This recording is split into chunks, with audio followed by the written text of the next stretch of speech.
لا إله إلا الله لا إله إلا الله لا إله إلا الله ما لنا رب سواه لا إله إلا الله لا کسی بھی سماج کا سدھار اس کی عورتوں کا سدھار ہے، اور کسی بھی سماج اور سوسائٹی کا بگاڑ اس کی عورتوں کا بگاڑ ہے۔ اسلام نے آپ کے بہت سارے حقوق دیے۔ ماں ہے تو کہا ماں کے قدموں کے نیچے جنت ہے۔ اگر کسی مرد کا کیریکٹر ویریفائی کرنا ہے تو اس کی بیوی سے پوچھو۔ بیٹی ہے تو اس کے تعلق سے کہہ دیا گیا کہ جو شخص 3 لڑکیوں کو تعلیم دے، تربیت دے، وہ جنت میں ہوں گا۔ آپ سے فرماتے ہیں میرے ساتھ۔ کسی نے پوچھا اللہ کے رسول صلی اللہ علیہ وسلم 2 کا کیا معاملہ؟ تو کہا 2 والا بھی۔ تو لہٰذا آپ کا بڑا مقام ہے، آپ کا بڑا مرتبہ ہے، آپ کا بڑا احترام ہے۔ لا إله إلا الله ما لنا رب سواه۔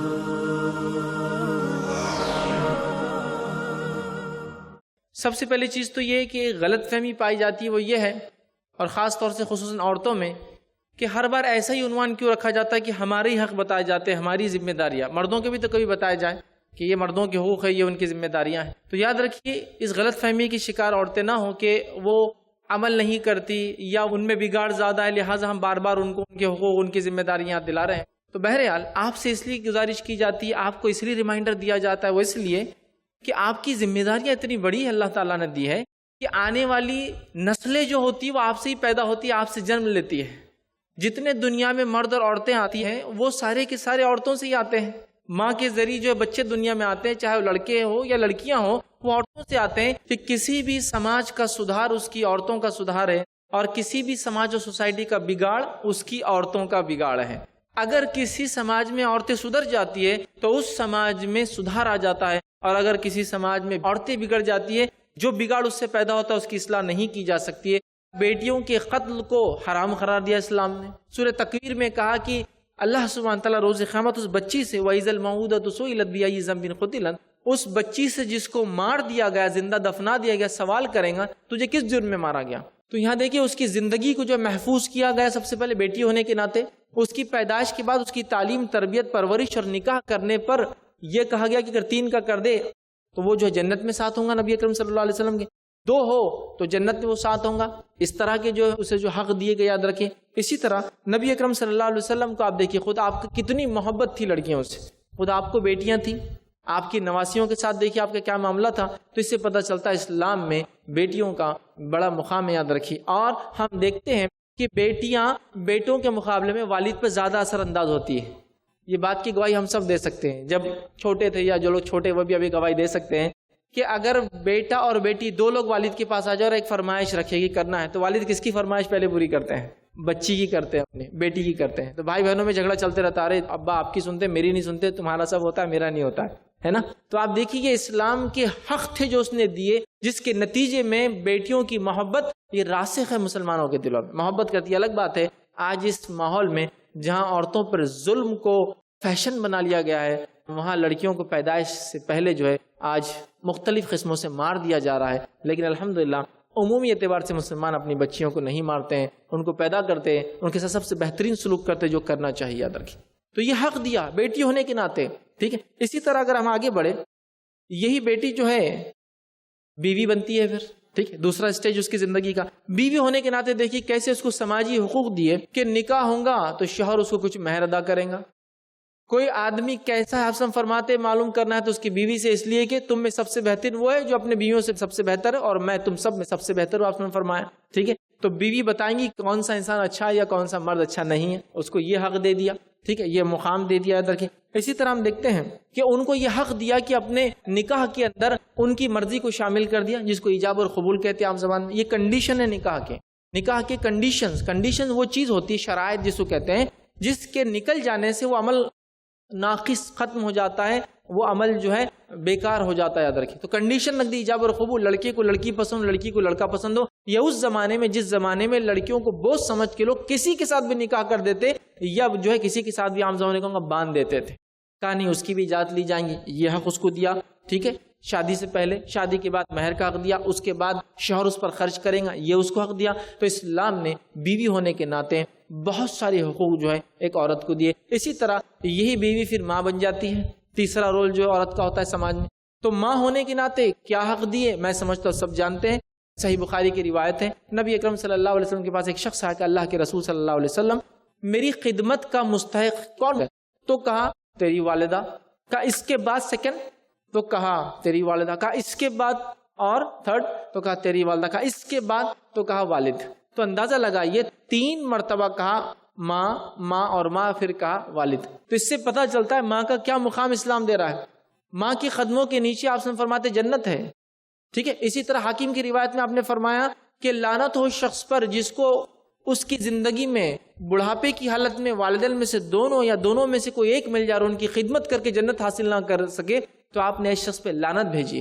تو آپ اندازہ لگائیے اسلام کتنے حق دے رہا ہے, ایک بیٹی ہونے کے ناطے, اسی طرح ایک بیوی ہونے کے ناطے, اسی طرح ایک ماں ہونے کے ناطے. یاد رکھیے کتنے حقوق دے رہا ہے. اور اسی طرح بہن ہونے کے ناطے, اس لیے کہ بہن اپنے بھائی پہ اثر رکھتی ہے, ماں بچوں پہ اثر رکھتی ہے, اور جو اسی طرح بیٹی جو اپنے والد پر اثر رکھتی ہے. یاد رکھیے. تو اسی طرح بہن ہونے کے ناطے ان کو حق دی. یاد رکھیے نبی اکرم صلی اللہ علیہ وسلم سے کسی نے سوال کیا کہ پہلا میری خدمت کا مستحق حقدار کون ہے؟ تو کہا والدہ. تو اسلام نے یاد رکھیے سماجی اعتبار سے سوشل بہت سارے رائٹس جو عورتوں کو دیے جو اس سے پہلے ہم تصور بھی نہیں کر سکتے, کسی نے سوچا بھی اس کے طرف. ٹھیک ہے. اسی طرح ہم آگے بڑھتے ہیں, عورتوں کے اور حقوق دیکھتے ہیں جس میں سماجی حقوق کے بعد جو چیز میں آپ کے سامنے رکھوں گا وہ ہے ایجوکیشنل کیا رائٹس دیے. تعلیمی اعتبار سے اسلام نے اتنے ایجوکیشنل رائٹ دیے عورتوں کو. ایک غلط فہمی ہوتی کہ مسلمان اپنی عورتوں کو نہیں پڑھاتے. ایسا کچھ جگہ ہو سکتا ہے چونکہ امت مسلمہ دنیا کے مختلف ممالک میں بستی ہے, مختلف قومیں ہیں جو مسلمان ہیں, تو ظاہر سی بات ہے ہو سکتا ہے وہ یہ عمل نہ کرتے ہوں. لیکن اسلام نے کیا دیا وہ یہ ہے ایجوکیشن کے معاملے میں اللہ کے رسول صلی اللہ علیہ وسلم پہ جو سب سے پہلی وحی نازل ہوئی وہ کیا تھی؟ سورہ علق کی آیت نمبر 1 سے لے کر 5, اقرأ بسم ربک الذی خلق, پڑھ اپنے رب کے نام سے جس نے پیدا کیا. تو آپ دیکھیے تعلیمی اعتبار سے قرآن کہہ رہا ہے کہ پڑھ اپنے رب کے نام سے جس نے پیدا کیا. دوسری طرف نبی اکرم صلی اللہ علیہ وسلم سے اتنی روایتیں ثابت ہیں کہ علم کا حاصل کرنا ہر مسلمان مرد اور عورت پر فرض ہے, واجب ہے کہ وہ علم حاصل کرے. تو تعلیمی حقوق اسلام نے اتنے دیے کہ نبی اکرم صلی اللہ علیہ وسلم سے پہلے آپ دیکھیں تو عورتوں کو تعلیم حاصل کرنے کوئی حق حاصل نہیں تھا کسی بھی مذہب میں. یاد رکھیں تعلیم حاصل کرنے کوئی حق نہیں تھا, بلکہ ان کا تعلیم حاصل کرنے کو منحوس و برا مانا جاتا تھا. اسلام نے اتنے حق دیے کہ نبی اکرم صلی اللہ علیہ وسلم کے بعد ہم دیکھتے ہیں مثال کے طور پر حضرت عائشہ رضی اللہ عنہا کا واقعہ اگر ہم لیں تو بہت سارے صحابہ جب کچھ مسائل میں پیچیدہ پھنس جاتے تو عائشہ رضی اللہ عنہا کے پاس آتے اور کہتے کہ اس مسئلے میں آپ کی کیا رائے ہے یا آپ کیا کہتی ہے. اور خاص طور سے علم الفرائض کہتے ہیں میراث, پراپرٹی کا جو ڈسٹریبیوشن ہوتا ہے.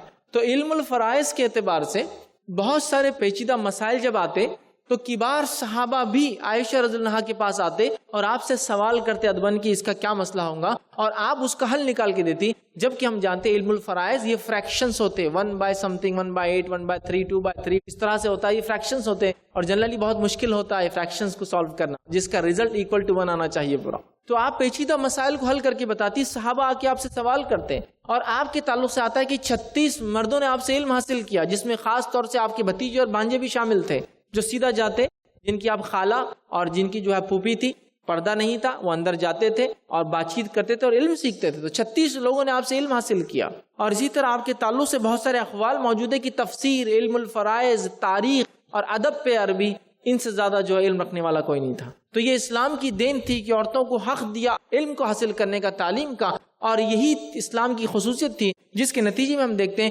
دنیا کی پہلی یونیورسٹی جو قائم ہوئی. آپ کو پتا ہے دنیا کی پہلی یونیورسٹی جو قائم ہوئی, جو جب سے قائم ہوئی تب سے لے کر آج تک مسلسل چل رہی ہے, جس کو کہوں گا دنیا کی سب سے پرانی یونیورسٹی جو آج چل رہی ہے, وہ مراکش میں موراکو کے شہر فیز میں ہے, جو فاطمہ الفہری نام کی خاتون نے شروعات کی تھی. اس کا نام ہے یونیورسٹی آف قراوین.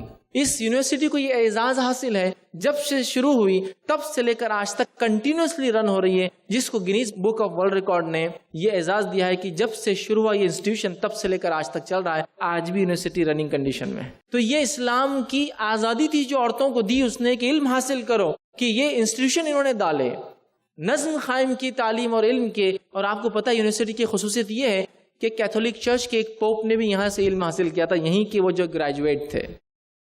تو یہ خصوصیت تھی اسلام کی, یہ خوبی ہے. یاد رکھیں علم کے تعلق سے تو عورتوں کو علم حاصل کرنے کا مکمل حق دیا اسلام نے. اسی طرح اگر ہم آگے چلیں، اسلام نے جو حقوق دیے اس میں لیگل رائٹس اگر ہم دیکھیں، قانونی حق دیکھیں، تو اسلام نے اتنے عورتوں کو قانونی حق دیے جتنے مردوں کو دیا. رکھیں جیسے کہ اسلام سے پہلے کچھ ایسی بھی قومیں تھیں جن میں اگر مرد قتل کرے تو مرد کے بدلے اس مرد کو نہیں، وہ چاہے تو اپنے بیوی کو رینسم کے طور پر بھائی اس کو مار دو میری طرف سے، اس کو مار دیا جاتا تھا. اندازہ لگائیے یہ حق تھے. ان کے حق آدھے ہوا کرتے تھے یا کچھ جگہ تو ان کے حق ہی نہیں ہوا کرتے تھے. مکمل طور سے اس مذہب میں، اس کلچر میں ان کے کوئی رائٹس ہی نہیں ہوا کرتے تھے. اسلام نے ان کو قانونی حق دیے، اتنے قانونی حق دیے کہ اگر کوئی جرم عورت کرتی ہے اور مرد کرتا ہے، سزا دونوں کی برابر ہے. عورت نے چوری کی، مرد نے چوری کی، سزا الگ الگ نہیں ہے، دونوں کو ایک ہی سزا. یہ بھی تو ایکوالٹی ہے نا. رائٹ دیے کہ حق کہ اس کو سزا برابر ہے. یہ نہیں کہ کہا عورت کے دونوں ہاتھ کاٹ دو، مرد کا ایک ہاتھ کاٹو صرف. نہیں، سزا برابر ہے. اگر زنا کرے دونوں کو سزا برابر ہے. شادی شدہ ہو تو سنسار جو کیپٹل پنشمنٹ سزائے موت، غیر شادی شدہ ہو تو کوڑے لگوائے جائیں گے، برابر سزا دی. یہ نہیں کہا کہ زیادہ سزا ملیں گی زنا کی اس لیے کہ اس نے بغاوت کی جو ہے اپنے شوہر سے اور شوہر کو کم ملیں گی. نہیں، ایسا نہیں کیا، سزائیں برابر دی. اسی طرح سے ان کو اتنا لیگل پروٹیکشن دیا کہ اگر کوئی شخص یہ کہے کہ فلاں عورت ایسی ایسی ہے، کوئی اگر شخص یہ کہے فلاں عورت ایسی ایسی ہے اور 4 گواہ نہ لا سکے تو اس آدمی کو جس نے الزام لگا 80 کوڑے پڑتے ہیں. کیسے دیکھیے ان کو قانونی حق دیا، کتنا پروٹیکٹ کیا. الزام لگا کہ عورت جو ہے ایسی ایسی ہے تو اس کو گواہ لانے ہوں گے، 4 نہ لائے تو 80 کوڑے لگائے. تو اندازہ لگا جو اسلام صرف جھوٹی گواہی عورت کے خلاف دی جائے تو 80 کوڑے لگا رہا ہے، اس اسلام میں اگر کوئی عورت کی عزت پہ ہاتھ ڈالے تو کیا سزا ہوں گی. کتنا پروٹیکٹ کیا گیا ان کے رائٹس کو، ان کی عفت کو، ان کی عظمت کو، ان کے مقام کو. اس پہ کوئی الزام لگا تو 80 کوڑے اسے مارے جا رہے ہیں. تو اسلام نے ان کے حق دیے اور یہاں تک حق دیا کہ والد کے انتقال کے بعد بیٹی کا وراثت میں حصہ رکھا. قانون نے ان کو یہ رائٹ دیا کہ وہ اپنا حق لے سکتی ہے. یہ الگ بات ہے، مسلم سماج میں بہت سارے لوگ نہیں دے رہے، دینا چاہیے. یہ علم الفرائض ہے، یہ فریضہ ہے، یاد رکھیے، دینا ہے، یاد رکھیے. تو ان کا حق رکھا تو قانونی حق رکھے. تو اسلام نے بہت ساری عورتوں کو قانونی حق دیے. اسی طرح ہم دیکھیں اسلام نے عورتوں کو سیاسی حقوق بھی دیے، پولیٹیکل رائٹ، جس میں اگر ہم مثال کے طور پر لیں تو جب عمر ابن خطاب رضی اللہ عنہ کے زمانے کا ایک واقعہ ہے.